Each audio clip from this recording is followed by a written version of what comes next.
Hola, bienvenidos, espero que se encuentren muy bien. En esta ocasión hablaremos acerca de la novela de caballería y la novela picaresca. Como vemos, en esta unidad ya comenzamos a definir lo que era una novela. Ahora vamos a ver algunos de los géneros que forman parte de este amplio universo en cuanto a las temáticas que van a tocar.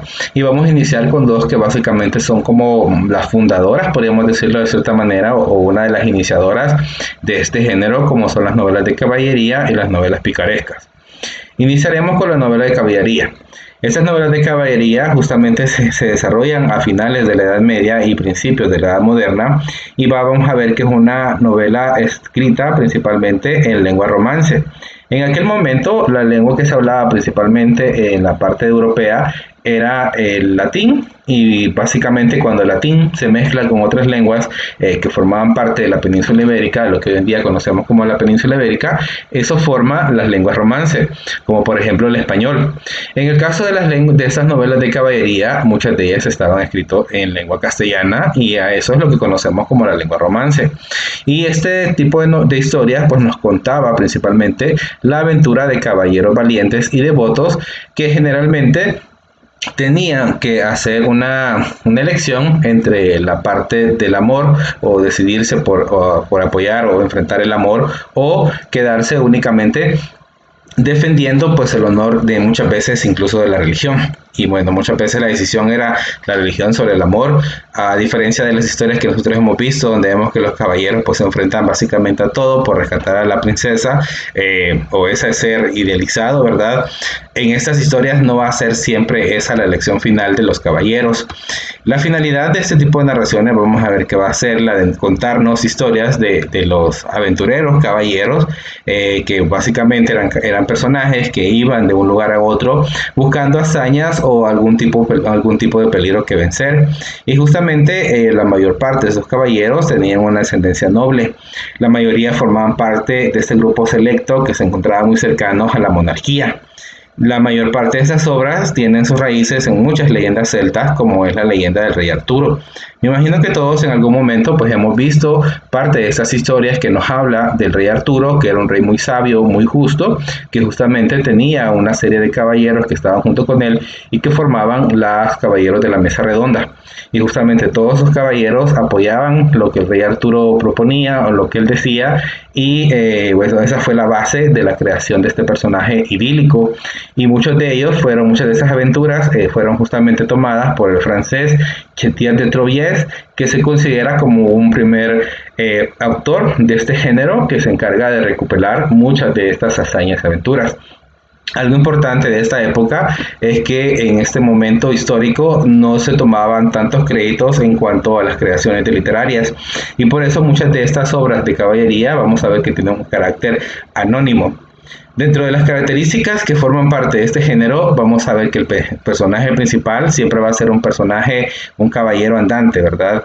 Que busca de aventuras, los valores que van a estar presentes va a ser el valor de la honra y la aventura, siempre va a luchar por buscar el honor, justamente basado en el amor de un caballero y una doncella, que justamente muchas veces este amor va a ser totalmente idílico, totalmente idealizado, nada cercano a la verdadera pues realidad.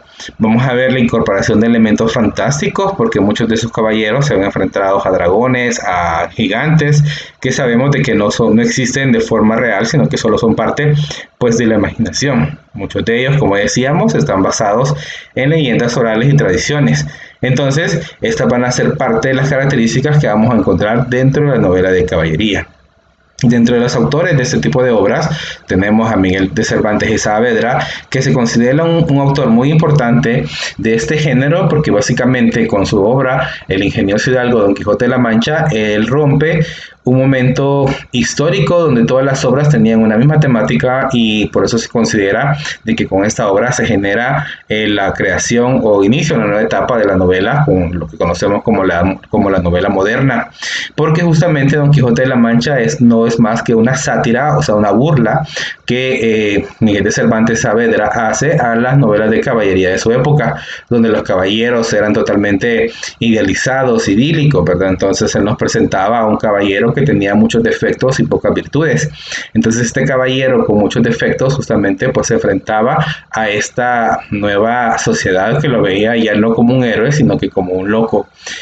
Otro representante importante es Janet Marlowe, que justamente, como diciendo, bueno, en referencia justamente a lo que decíamos, que los personajes formaban parte de la clase alta, este novelista justamente de la familia Gandia era parte de esas grandes familias que se encargaban de escribir o de crear esas mismas historias. También tenemos a García Rodríguez de Montalvo, que escribió allá por el siglo XVI El Amadís de Gaula, que se considera una de las obras cumbres, esta sí, de caballería, propiamente dicho, donde nos cuenta pues las aventuras de este caballero, el Amadís de Gaula. El otro género que vamos a ver en este caso, pues justamente pertenece a la novela picaresca. Y como su nombre lo dice, en este tipo de obras vamos a ver que, bueno, parte justamente pues de la ficción va a tener un carácter netamente satírico e irónico, y el personaje principal va a ser un individuo cínico y amoral muchas veces que conocemos como un pícaro. Un pícaro realmente es una persona que la misma sociedad lo ha vuelto de esta manera. No es que esa persona quiera ser pícaro para existir, sino que es una forma en que esa persona ha encontrado para poder sobrevivir a todo lo que la sociedad le da. Y justamente estas novelas surgen en España a mediados del siglo XVI, cuando España se encontraba sufriendo una crisis económica, social y política muy importante. Y entonces en esta novela El Pícaro se estaba reflejando parte de esas vivencias que tenía España. Porque como vemos en el caso de España, vamos a ver que muchos de los movimientos que existieron en toda Europa, a España entraron mucho más tarde porque ellos estaban muy ligados a la religión. Entonces en este momento en España se estaban surgiendo las grandes ciudades, y con las grandes ciudades también surgían muchas clases sociales marginadas, como por ejemplo en este caso pues los pícaros, o las personas que tenían que vivir pues de lo que pudieran y utilizar su inteligencia como una forma pues de sobrevivir. Dentro de las características de esta novela vamos a ver que su protagonista va a ser siempre un pícaro. La narración va a estar hecha en primera persona porque va a aparecer la mayor parte de las veces como una autonarración o una autodescripción que se está haciendo, y nos va a presentar las aventuras y las desventuras de un pícaro, y que justamente va a permitirnos conocer, como decíamos, algunos aspectos de su propia existencia. Algunos escritores de este tipo de novelas, bueno, o en este caso no es un escritor porque es una obra de carácter anónimo, porque nunca se logró definir quién había sido su autor real. Tenemos a Lazarillo de Tormes, que esta data del año 1554 más o menos, y se considera como la primera novela pícara europea. Y justamente, como decíamos, esta novela, al ser tipo español, nos está contando el momento crítico que justamente vivía la sociedad en ese momento, y que básicamente esta historia es una crítica a la sociedad, que justamente es la que genera pues la miseria y la pobreza de las demás clases sociales. Luego tenemos a Francisco de Quevedo y Villega, que justamente pertenece a otro movimiento que se conoce como el movimiento barroco, y al final de este movimiento que inicia toda esa crisis también crea obras de tipo picarescas, donde nos presenta, por ejemplo, la vida del boscón llamado Don Pablos. Y justamente pues esa es la obra que él tiene acerca de esta misma temática. Y luego tenemos a Mateo Alemán, que se considera el primer autor de este tipo de novela, y cuya autoría está completamente comprobada. En el caso del primero, como les decía, nunca fue realmente definido quién fue. En el caso de Francisco de Quevedo sí, pero tuvo que haberse hecho un estudio acerca de las temáticas y los libros que él escribió, porque justamente en esa época no se acostumbraba a firmar libros y a tomarse justamente pues el crédito de las obras que habían sido realizadas. Espero que estos dos tipos de novelas que hemos revisado les haya quedado claro. Recuerden tomar sus anotaciones, formular sus preguntas, y nos vemos en una próxima ocasión. Gracias por su atención.